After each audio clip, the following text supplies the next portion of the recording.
what we have today is we have the new gold rush or the new arms race, right? Different governments around the world want to get to the top of that mountain, be the first to get there.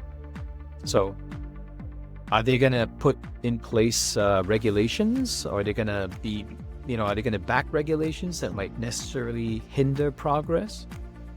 I don't think that's going to happen. Welcome to the Lufsec Podcast, where we dive into the minds shaping cybersecurity from every angle. I'm Luciano Ferrari, and today I'm joined by James Lim, a global risk and transformation leader with over 2 decades of experience advising Fortune 500 companies. After a long and successful career at Deloitte, James went on to build his own consulting practice, Quartz Group, which now partners with Google Cloud Management and Security to deliver cutting-edge cybersecurity and risk management solutions across industries. James, welcome to the Lufsec Podcast. It's great to have you here. Well, thank you so much. I'm honored to be here. All right, so as I like to start, let's rewind a bit. So how did your professional story begin? What first drew you into consulting and IT management? Well, I think the earliest that I can recall, and at that point in time, I had no idea what cybersecurity was. This is back in 1993, 94. Absolutely no idea about security, absolutely no idea about information systems. However, I was pursuing a degree in business information systems back in Adelaide, Australia, back in those days. And around, the penultimate year of my university first degree, you get bothered by questions around where do you want to go, where do you want to end up, and because information systems back in the early 90s was a fairly new domain, there was no real path for folks like me to figure out where we wanted to go. I remember having discussions with my university professors, the course leader, my parents, and a lot of what they talked about didn't make a lot of sense to me at that time. So much like most people, I kind of looked at, what I'd studied in university. I figured out what I know I didn't like. I didn't like programming. I didn't like, bits and bytes. So I decided that a career in computers was not something for me at that point in time, and opted towards a accounting, an accounting and auditing start to my career. Now, having gone into auditing, and because I had some computer skills, when I went to Coopers and Lybrand, which is one of the, merged firms that formed PwC, Coopers kind of put me into computer audit. So I actually spent most of my time doing financial audits as well as some computer audit. And it was there that I figured that financial audit was actually a more boring vocation for me. It's not something that suited me. And I started gravitating towards, computer audit, right? Now, I've always been a problem solver ever since I was young. So again, getting in there and doing computer audit compliance work, that was fun for a while, but very soon I found myself wanting to do other things. Not finding that option was available to me at Coopers and Lybrand, I made a risky move in 1996. About a year and a half after I joined Coopers and Lybrand, I did a very risky move to this company called Deloitte Touche Tohmatsu. Right. Now, back in the day where we actually had the big 6 firms, Coopers was probably number 2 in that list. And having made that move to move from number 2 all the way down to number 5 or number 6, that would have been seen as a very risky move, right? But, I went primarily not because they were paying me more money, but it wasn't much more anyway. So it was like $1,000 more, right? That was it. So I made the move primarily because it gave me the opportunity to be more entrepreneurial, to do more, to be more innovative in the way that I help clients solve problems. All right.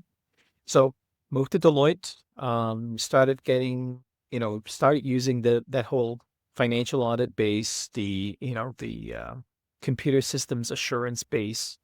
And then very quickly within a year, moved into, uh, IT transformations, SAP implementations, and yeah, pretty much the rest is history. Thank you. So you started your career at Corporate Environment, and then you spent over 13 years at Deloitte. So how did that experience shape your view of what good consulting looks like? Well, I mean, I have to say that the industry changed dramatically in that 13 years, right? Um, when I joined Coopers in '95, there was a heavy emphasis on, um, I guess, form, structure, methodology, right? Which I found personally to be quite restrictive, right? It didn't help my inquisitive nature. It didn't help me grow as much.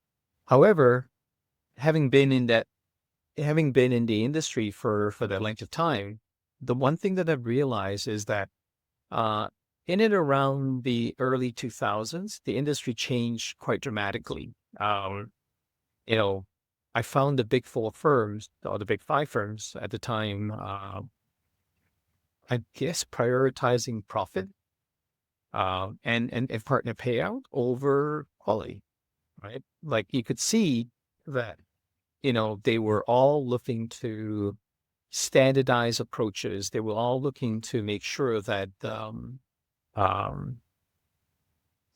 guess the they were trying to take a lot of the human element away from judgment, right? And the first piece came around, some of the early accounting scandals in the early 2000s, right? Enron, WorldCom, right? And up here in Canada, we actually had one around Nortel. Okay, so we had situations like that where I noticed that the industry was going a certain way, and it didn't sit very very kindly with me. Uh, I was quite disturbed as I was climbing the ladder in the firm and then buying into the Kool-Aid. The underlying direction of the entire industry wasn't sitting quite well with me. That's interesting.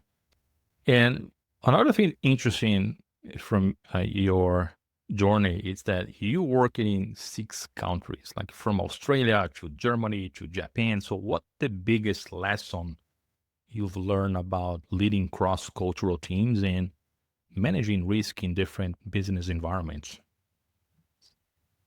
Wow, that's a fairly loaded question. I think the experience around managing work, managing teams, managing in different cultures is a very valuable experience. I I think the biggest lesson that I've taken away from all of that is making sure that you prioritize the client. You try to meet the client, you know, uh, and understand how they do work, how they do business, and you try to meet them halfway, right? In Japan, for example, I remember an engagement where we had to look for evidence of contracts that were done. And in Japan, a lot of the contracts, a lot of agreements are actually done on a handshake, right? At least it was back in the early 2000s. There wasn't a lot of documentation. So from a compliance standpoint, there really wasn't a lot that you could get out to provide audit evidence. However, what I found was he had to take the time to talk to the people who at least acknowledged that they owned particular relationships with particular customers or with vendors, and you needed to take the time. You needed to understand their mindset. You needed to understand how they did business, and try to figure out how to fill in the gaps, right, with regards to doing what we needed to do to get evidence versus then basically trying to educate us that things are done differently in different cultures. Yeah, I sure, and you have to react to that. Right? I remember that when he's saying that, I remember a book that I read a long time ago. I think it was called "The World Is Flat," and it was talking about all of those differences. And I was one thing that I never forget about the book is something that I had no idea that how different regions, countries work things differently. And there was a story about Walmart, how they adapt themselves because when they opened a door in Japan, for example. One thing that I didn't know about that is that I remember it was very interesting to me. I was like, wow, really? So how to sell fish in Japan? So Walmart, they were putting like a fresh fish in the market there, but the price has to be dropping along the day because it was not getting fresh anymore. So Walmart didn't do that anywhere, but they have to do that in Japan in order to adapt and be sell more there, right? So that's kind of interesting. Yeah. Anyway, so now, was there any specific project or client during your Deloitte years that made you realize this is the path I want to follow, helping organizations transform securely? Uh, I think there wasn't one specific one, but I think there were about 2 to 3 projects that helped me decide to take a bit of a gamble, right, with a new direction, and then 1 or 2 other projects that validated the decision that was made back a year before. So back in late 96, early 97, as the world was ramping up and everyone was afraid of Y2K, right?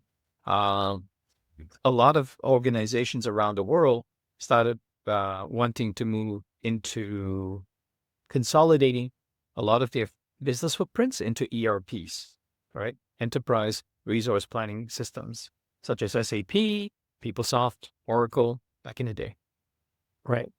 So again, being at a smaller tier firm in Deloitte at that time, there were a couple of people that talked about this new system called SAP. And I decided that, hey, if I could, I wanted to get myself onto one of those projects, right? And I remember that on one of those, that I kind of put my hand up and said, hey, here am I want to go, please send me, right? And Deloitte did something that was kind of interesting. And this is the first time I'd been exposed to, quote unquote, on the job training at a Big Four or Big Five at the time. And so my first gig was I was sent out to Brisbane, Australia to work on a project, about a 6-month to 10-month project, right? Because at that point in time, everything was shifting. It was very interesting. It was exciting as a young man, being able to kind of fly out to Brisbane from Adelaide. So Adelaide's a bit of a slower paced town or city. And to fly to Brisbane's like the 3rd biggest city in Australia. And at that time, it was kind of exciting for me to be assigned to that project.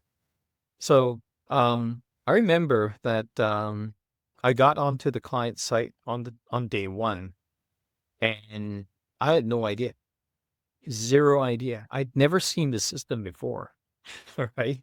I was given maybe a manual to read before I arrived at the client, but when I got to the client site, Deloitte kind of paraded me as, oh, here's your SAP security guy. And I had no idea, zero idea, right? Now, the way that Deloitte did it back in the day was that they paired me up with someone who actually supposedly knew what he was talking about. And between the two of us, we would actually sit there and try to be at least one step ahead of the client. And that I found to be a very interesting experience, right? So it was a case of, going to work for, 9 to 10 hours a day and then coming home, having dinner and, reading up on the manual before the next day. So I think the motto was always be at least one step ahead of the client. Okay. So I did that. Um, Felt that I was underwater for about the first month, and then after a while, a couple of things just clicked, right? And doing the work became easier. The discipline that I've gained in that 1 month, where I had to kind of study every night, or at least practice every night before going back the next day in front of client.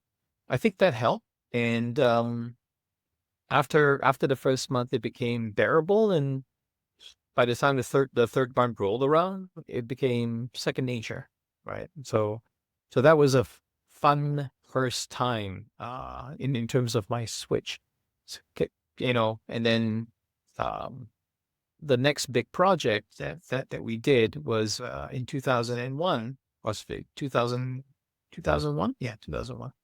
In 2001, and that time was over here in Canada, right? And this is when I actually led a fairly significant project at one of the more important and more well-known clients in Ontario, Canada. And that was when I first felt validation that this was the right path for me, for my career, because this is a multi-million-dollar project for Deloitte, right? It created an inroad into the organization where Deloitte had in the past, but had faulted because they had not done the right thing by the client previously. So I was happy to be that sort of I was happy for my project to be one of the key projects that helped restore Deloitte's reputation with this client, right? And we were at this client for almost 2 years, just working on the project and delivering great value to the point where I believe in 2002 the project was actually awarded the ASUG award for being recognized as the best executed SAP implementation that year. Oh, that's exciting. Yeah, Very exciting. that was great. That was certainly the first project that validated the decision that I'd made back in like 96, 97. Wow, congratulations. Thank you. So, what was the hardest professional challenge early in your career that you can say that shaped your leadership style today? Wow, that's a very loaded question.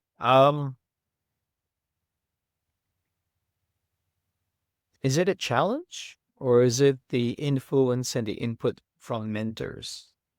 Well, I if you would think actually, that is, yeah, if you want to go to that path, that's fine too. yeah, yeah, I would say that like any other young, ambitious, um, consultant, even today, right? Everybody wants to get up the ladder as quickly as you can. Um, in my career, I was very blessed to have all kinds of mentors, right? Um, the ones that leave me with positive remembrances and positive influences, I remember them a lot more, right? The ones that have left me with, more of a harsher, face reality, sort of a, yeah, sort of a feedback, I remember them even more. Yeah. than the ones that have left me positive feedback. So I'd have to say that it really is the influence of you know, esteemed mentors that actually knew what they were doing, right? Not necessarily with managing people, but they actually knew what they were doing in their profession. So from those folks, I learned. Even when the feedback was harsh, I learned, right? I learned about what not to do. I learned about how you treat people, and understanding that some people may be great at doing what they do, but they're not great at communicating. So I would say that if I felt hurt, if I felt pain, discouragement early in my career, um, with the benefit of time and other mentors, right? I've learned that you can learn from pretty much anybody. Thank you so much for answering, and that may serve for inspiration for others as well. That's great. Now let's talk about the present. Okay, Blue Quartz, risk, and the modern security landscape. So you founded your own consulting firm, Blue Quartz Group, and what inspired that move from Big Four environment to building your own company from the ground up? Well, several factors led into that. The first was uh, the firm and I had very different plans for my career, right? I had taken a non-equity partner position with the firm back in the day, um, mainly because I wanted to move back to Australia. Like I wanted to be back with closer to family.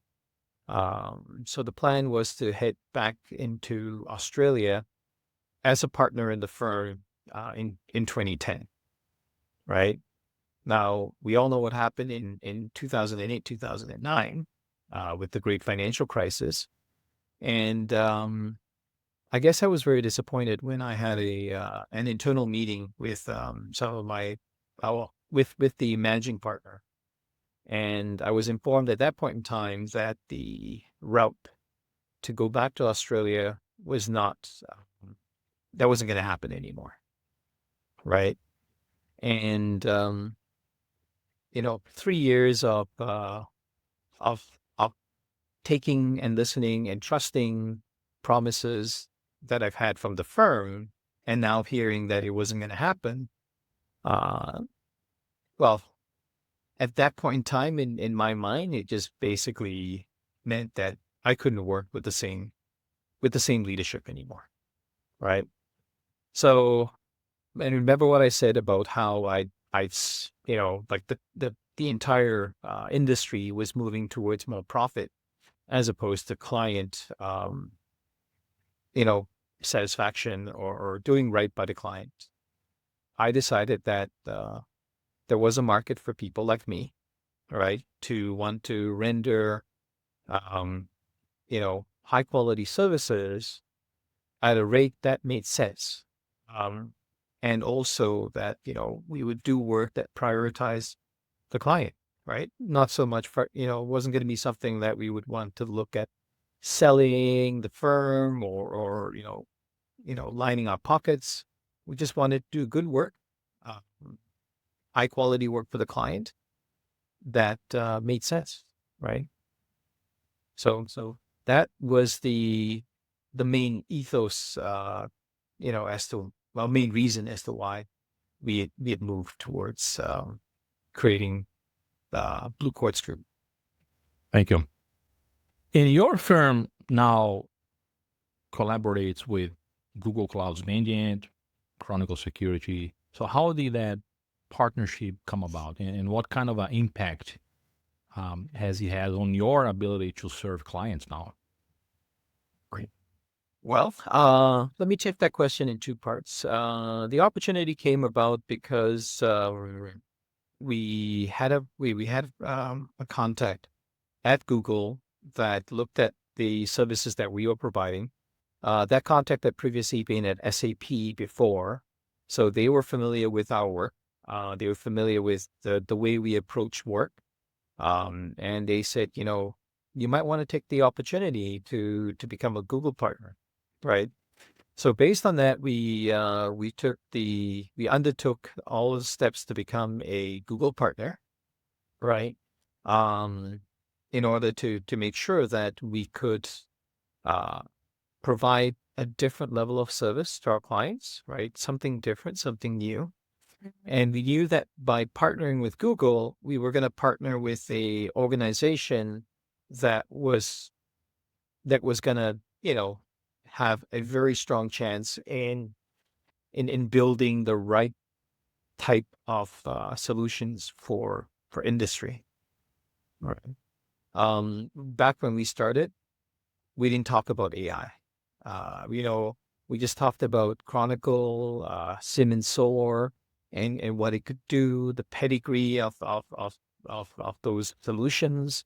Um, there wasn't a lot of AI talked about it, right? But right now, it is, in my opinion, it's one of the best AI tools available to any security operations center. Yeah, no, that's true. I agree.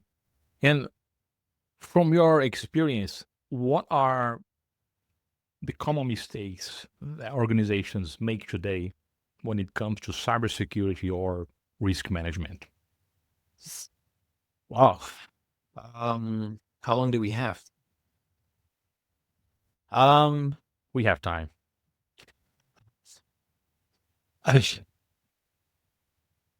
First and foremost, I believe that most organizations, most security organizations, are earnest in trying to do the right thing, right? Most of them are. Where I think they fall into areas where they start to fall behind is when they start chasing metrics, when they start looking at short-term dashboards as opposed to longer-term goals, right?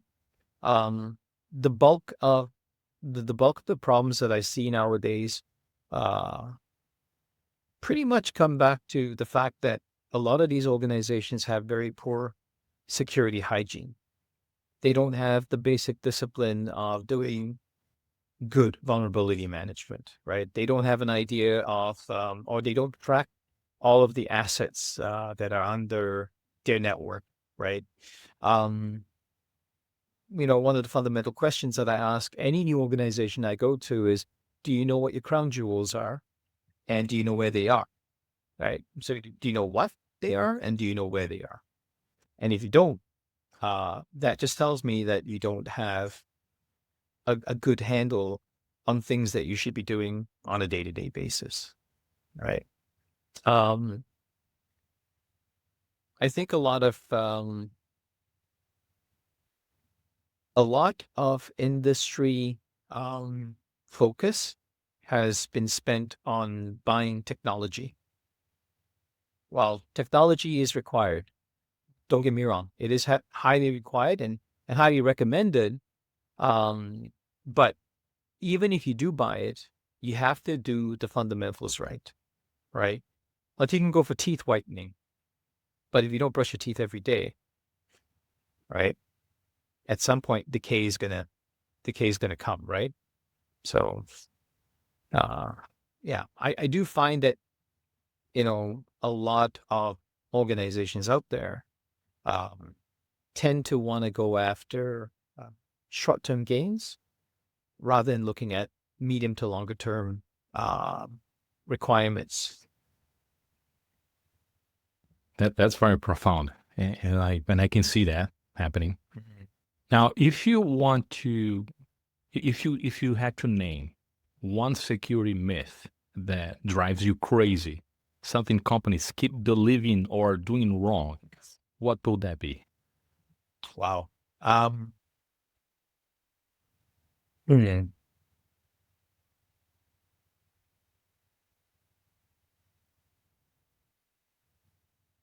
Putting a seam in place ensures that we've got monitoring, That's funny.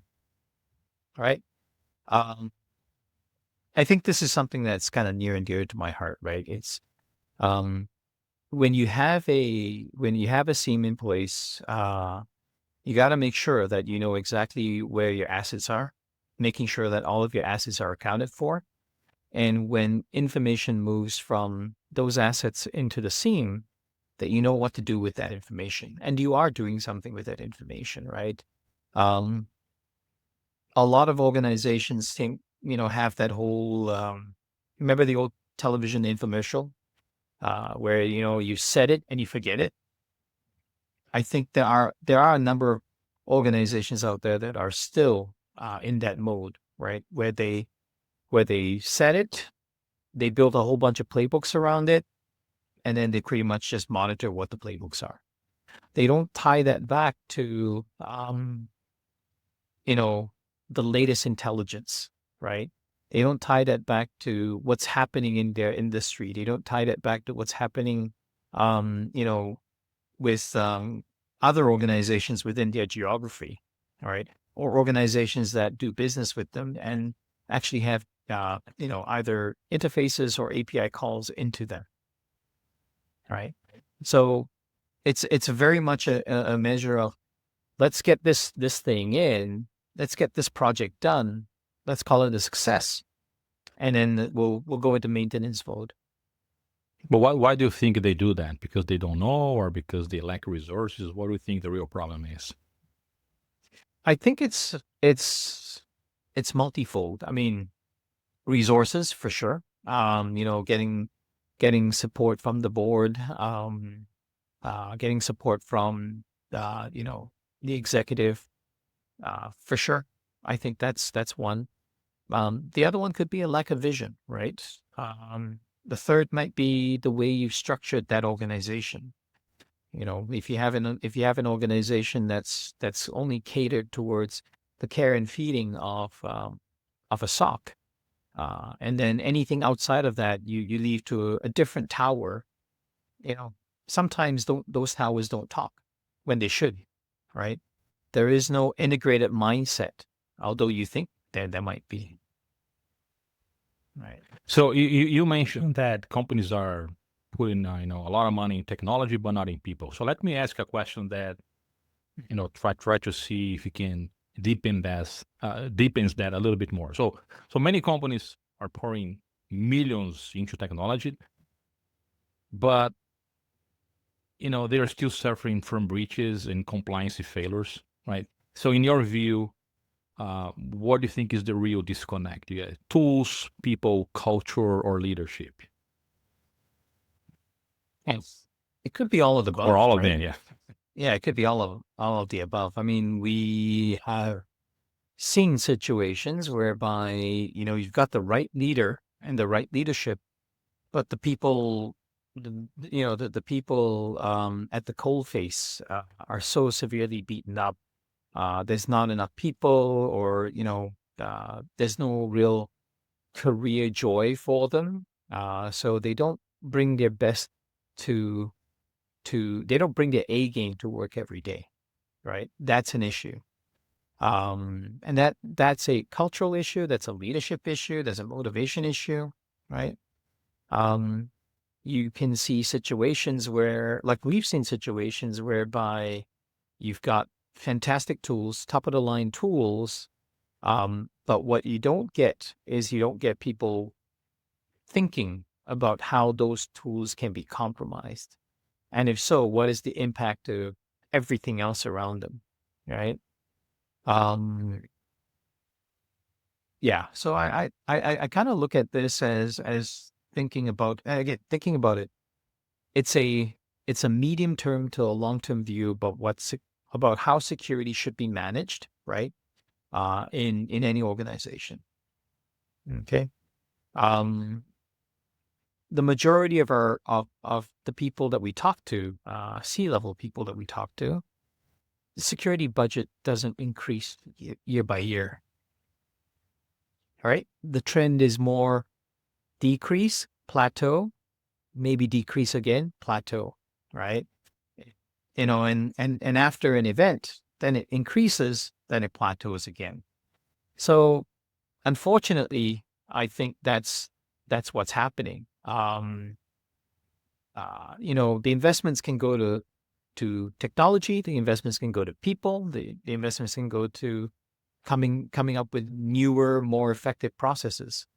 But unfortunately, there isn't a program that I've seen yet that really allows the CISO to be able to match the level of funding or the level of investment with the level of threats that the organization faces. Right. Thank you. That was very profound. So how do you personally balance process maturity with the need for agility? So too much governance can slow innovation, but too little can lead to chaos, right? So I would say define what the red lines are, right? And be honest with it, right? If your company can actually with if your company is fine with taking a 3-day outage, might not look great. It may not be a good message to the outside, but if you can honestly take a 3-day outage without losing too much, either brand wise, money wise, vendors that you or other business partners that you deal with, then by all means be honest with that when you actually put in your build your business continuity or DRP around it. The problem is that everybody wants a 97% uptime. Everybody wants, right? Because that's kind of like what the industry demands. Everybody wants to be able to recover in hours as opposed to days, right? But the level of investment isn't quite there, right? So you have targets that are being set that are unrealistic. And when you have unrealistic targets and you force people and processes to aim towards that, something's got to break. and we always keep hearing that security, slower, right? The business. So what are some examples of how you've seen business transformation and security strategy successfully align, like where security actually accelerated business outcomes? Do you have an example for that?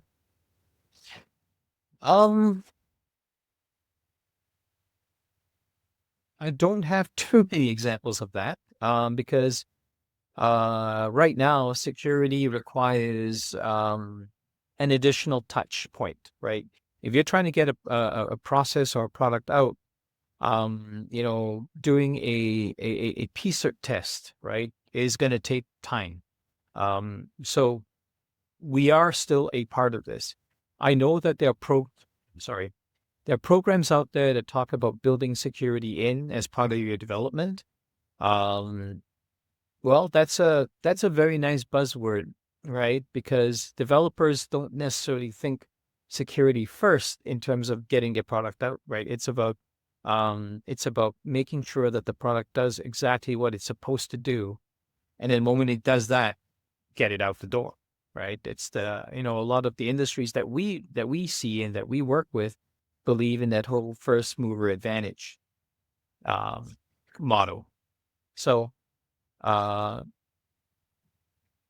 think there are programs that strive to build security to build the security mindset into the developers. First, I think that process needs to be tweaked slightly, right?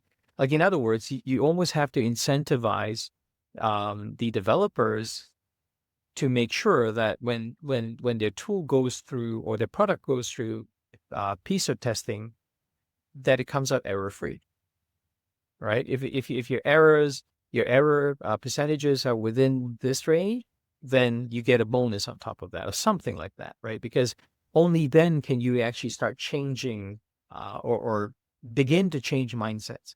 Because right now, the way those programs are run, it's very simple, right? They kind of, they develop the code, they develop the product, and then they just put it through some sort of validation. If it's code, they put it through a couple of tools.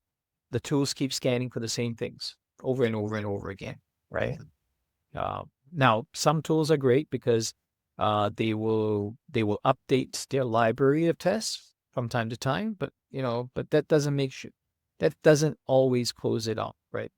The best thing is that when you have a developer or a bunch of developers that are building something and they know what they're building, if you get their minds to think security first, that usually eliminates a lot of the downstream, gaps.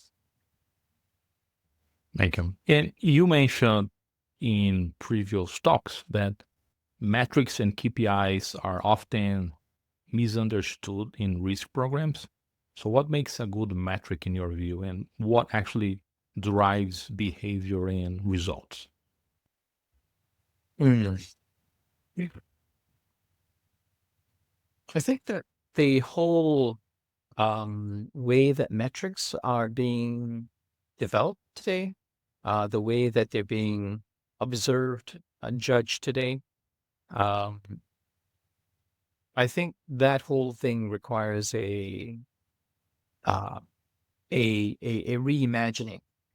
Um, I don't think the metric looks at ways like a lot of the metrics don't look at ways whereby uh, security, like they focus on statistics, they focus on how many attacks did we face today, how many do we block today, what's our uptime, what's our mean time to respond.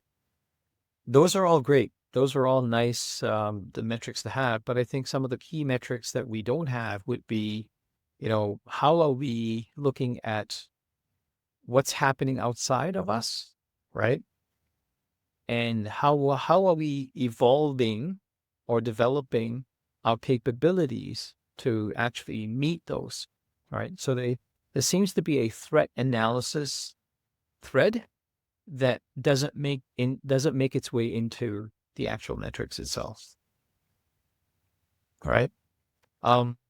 Everybody knows that the bad guys out there are finding new and different ways of breaking in.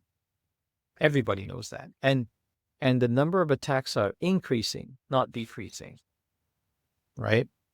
However, organizations don't look at that. They don't try to measure that. And they assume that the level at which they're progressing at is sufficient and that nothing will happen to them, or that they'll be ready whenever something happens to them. Yeah, that can happen too. So let's talk about the future now. AI, quantum, and evolving risk landscape. So AI is transforming every corner of cybersecurity, right? So from your perspective, how should organizations think about AI in risk management? So both as a tool and as a new source of risk as well.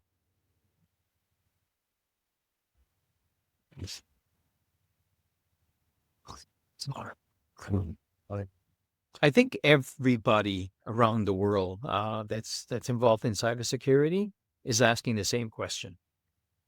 All right. I don't think anyone has an answer to this yet. If I look at this, I think companies or industry today. Sorry, I have to try. If I think about what's happening today with regards to AI and the risks that AI provide or pose, then I think a lot of organizations out there are trying their best to catch up, right? companies that are putting out policies around, the use of AI, or what's acceptable use around AI, right? What's, what should what should people do with AI? Um, those are all great, not enforceable today, right? There's nothing stopping somebody using their own personal ChatGPT subscription, right? And saying, how do I respond to the CEO, with regards to this very important deal that we might want to do. Okay, that's communication that should be privileged, right? And stored within the organization servers, hopefully encrypted and all that kind of good stuff. But there's nothing stopping someone from plugging it into their own personal Grok or ChatGPT, right? So, you know, it's nice to have a policy, very hard to enforce, very hard to get in to get any sort of compliance on it, right? Um, in my opinion, it's kind of useless, right? It's a step in the right direction, aspirationally, but right now it still poses a threat to any organization out there, right? So that's AI being used by an insider. What about AI used by an outsider? Well, I think we see nowadays, right? Like a lot of the phishing campaigns are a lot more sophisticated. The old signage around, the old teaching around, well, if there's spelling mistakes, don't trust it. Don't click on that, right? They're, they're looking much better. They're actually looking real now, right? It's very hard to get a spelling mistake if someone really, really wants to break into you using a phishing campaign, right? Yeah. So I think in order to kind of deal with that, you kind of need you're gonna need more AI help internally to detect whether communications coming up to you or emails coming out to you have been generated by AI. If so, you may want to do a quarantine of those messages, right? Um, that's one way. I'm not sure if it's the most practical way, but that's certainly one way, right? Um, I think that you know, as AI proliferates in our society a lot more, it's going to be even tougher for the average human to be able to come up with ways to stop these things. You're going to need to have AI on your side, right, to be able to help combat some of these. Are we overestimating AI's defense capabilities or underestimating the risks it brings, like data poisoning and model manipulation? We're definitely underestimating it, right? Those two forms of attacks that you just talked about, that's not on the lips of every CISO out there, right? It's not on the lips of every data scientist that's out there. So we're definitely underestimating the risks that rogue AI, right, or malicious AI could actually have. So you work closely with Google Cloud's Mandiant and Chronicle, both pioneers in AI-powered threat intelligence. So what's your take on how AI-driven detection and response is changing the field? So one of the best possible examples that I've seen, and it might be a little outdated now because I saw it early in the year, is the fact that um, you could crowdsource analysis, right, in seconds, right? And if the example that I saw was there was a particular threat attack or a particular attack on a client, and uh, normally, if that client had used their MDR, if they've done the whole level 1 to level 3 sequence, right, using their MDR, number one, right, did the playbooks that the NBR use pick that up? If it didn't, well, that timeline delayed a little longer, right? If it did pick it up, it had to go through level one. Level one had to route communication to level two. Level two needed time to go take a look at what it was, validate it before it actually got to level three, right? The Google SecOps capability, which is powered by the Mandiant LLM, basically gave that answer up in seconds, right? Like in seconds, we could see, well, this attack looks like or has attributes of this following type of attack by this threat actor, right? And 77% of people that receive this will do the following things, right? 15% will do the following other things, and then the rest, will do something else. So right there and then, in seconds, you got pretty much what you would get out of an MDR in hours or days. Wow. And much better and faster, right? One would actually think it's much better, right? I mean, it didn't have the human elements, but the fact that, they were able to trace the likely actor, and they give you a profile on what the actor typically does, right? This is what they do. This is how they, this is how they behave. You could see all of that, and to get that information within seconds is just, Impressive. very impressive. So let's talk about quantum computing. So most leaders hear the term, right, and think someday. So how real is the post-quantum threat in your opinion, and what should companies be doing now to prepare?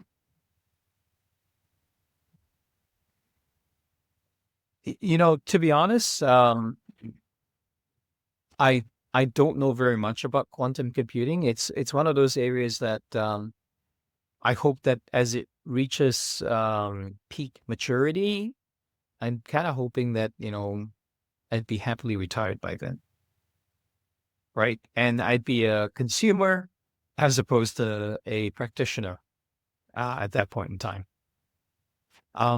Quantum computing is exciting.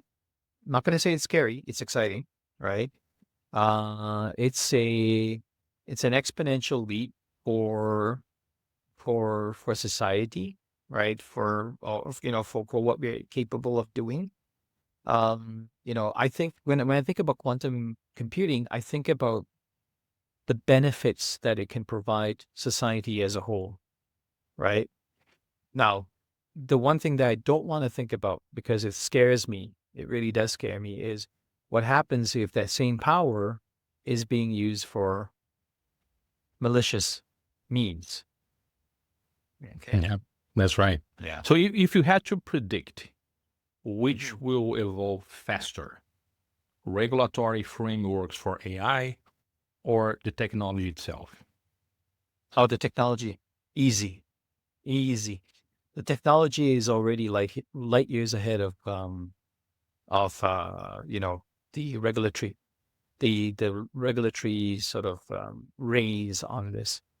I think right now, in this particular climate that we have, the economic and political climate that we have, governments will allow AI to just have free reign, right?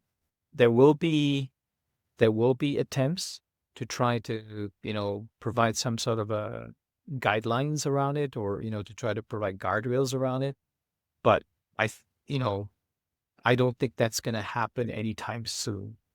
And in fact, and if it does, how are you gonna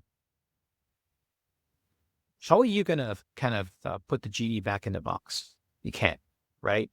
You look at the stock market today. AI stocks and the investment in AI spending is driving large sectors up, right? Boards of pretty much all of our clients are basically asking the executives to go invest in AI, right? So what we have today is we have the new gold rush or the new arms race, right? Different governments around the world want to get to the top of that mountain, be the first to get there. So are they going to put in place regulations? Or are they going to are they going to back regulations that might necessarily hinder progress? I don't think that's going to happen. Yep. And as AI governance becomes a major topic globally, like from the European AI Act to NIST AI RMF. So, how do you see the future of compliance and consulting changing over the next decade? Yeah. So compliance has always been, for the most part, when there is strong enforcement, compliance has always done the right thing, right? For consumers, for society, and for industry, whether they like it or not. However, compliance is also a very bad word, right? In my industry, I know, of organizations that typically seek compliance for compliance sake.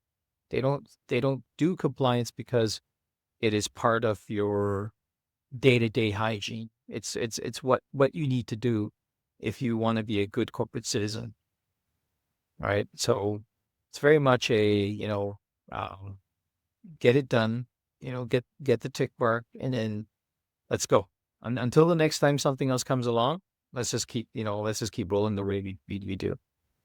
Now that, that actually strikes home quite a little bit more because the last 4 or 5 years, that's exactly what I've been doing with my health, right?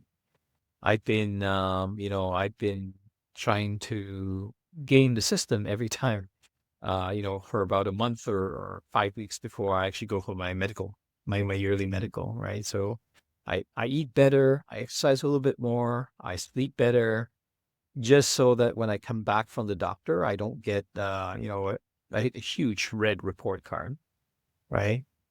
Unfortunately, as you probably know now, that caught up with me last week when, I had to be admitted into the hospital for what is effectively years and years of gaming the system.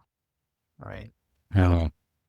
Now I gotta do real compliance for real for the Yes, rest of my life. take care of yourself, please. We need you.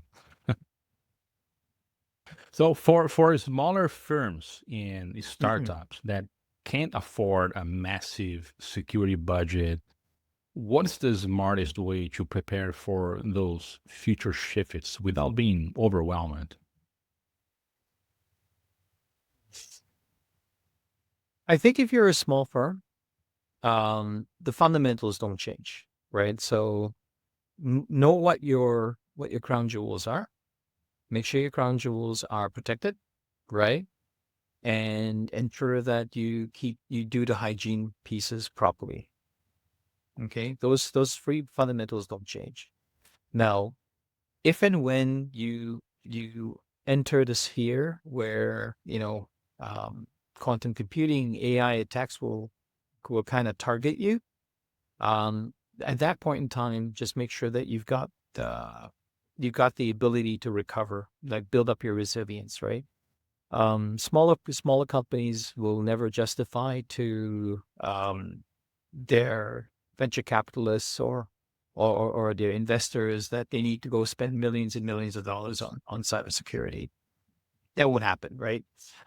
Those, the interests for those investors would be to get to an ROI as quickly as they can, right? Not so much keep building up on expenditure. So do the fundamentals right. Make sure that you can recover quickly and recover wholly, right? As best as you can. Good. That's Guys, take a note of that's that. my read on it.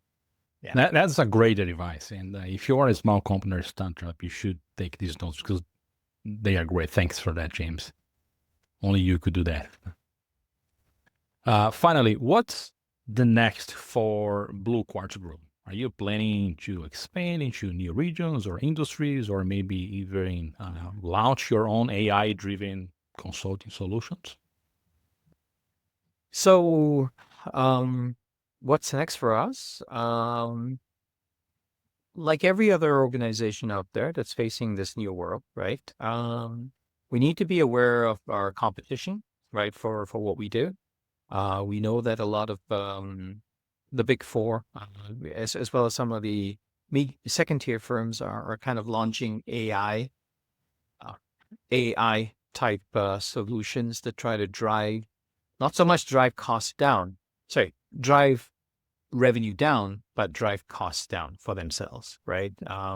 We've seen the spate of layoffs occur right across our consulting industry, where people, who cost more and probably have a good body of knowledge, those folks are being let go, and a lot of their work is now being done by AI, right?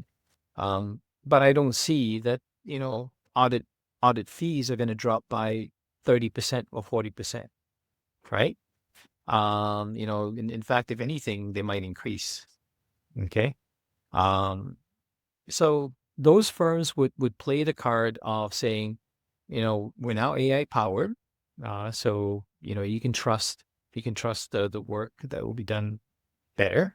Um, but I also see that with the introduction of AI in the industry, the humans that are left um, would start to get dumber, right? Um, what was it, just a week ago? Or maybe it was a week and a half ago, where Deloitte Australia was actually caught, with a bit of an AI scandal, right? I think we'll see a few more of those before they start tightening it up, right? Um, for Blue Quartz, what does that mean? At this point in time, we are looking to invest in AI, right? We are looking at trying to reduce the most pedantic parts of what we do today, with something a little bit more um, mechanical, something a little bit more automated, right? Without trying to lose any of the quality that we have. We've been trying to develop an AI mechanism for some of the things that we do for the last 4 or 5 months now. We still don't have something that is beyond prototype level, but it's a continued focus and a continued investment for us as we try to get some of these ready for prime time. Hopefully, towards the end of this year, if not next year. Great. Those are great news. And unfortunately, we're getting very close to the end right now. I could talk for hours with you, James, but we have to close. But now we're getting to my favorite part, the fire questions. Quick, instinctive answers only. Ready? Okay. Okay. Favorite hacking movie? Sneakers. Great. A lot of people say that. Most underrated security tool? Ooh, a PAM solution. A Bam. good PAM solution. Privileged access management for those who don't know. Coffee, tea, or energy drink? I'm both a coffee and a tea person. I don't quite believe in energy drinks. So yeah, coffee and tea for me. Yep. Dream keynote speaker you would love to hear? Oh, wow. Tough one. Industry industry specific, I would have to say Kevin Mandiate. If you could instantly master any cybersecurity skill, what would that be? If I could, yeah. Yeah, if you could instantly master any cybersecurity skill, I give you like a power. Right now, you can master this cybersecurity skill. What will be now? Um, it would be penetration testing, but penetration testing of highly secure environments. So Okay. And the I last would one. love to be able to hack. I would love to be able to hack like a bank. Nice. Yeah. One word that describes the future of cybersecurity. Exciting. And one word to describe the cybersecurity community. Evolving. Great. James, thank you so much for joining us and for walking us through your journey from global consulting to building a firm that's now working alongside with Google Cloud's Mandiant and Chronicle. So your insights on how organizations misunderstand risk and how to truly connect security to business value are incredibly relevant to anyone trying to mature their security posture today. And to everyone listening, stay curious, stay secure, and we'll see you next time on Lufsec. Thank you. Thank you. Bye.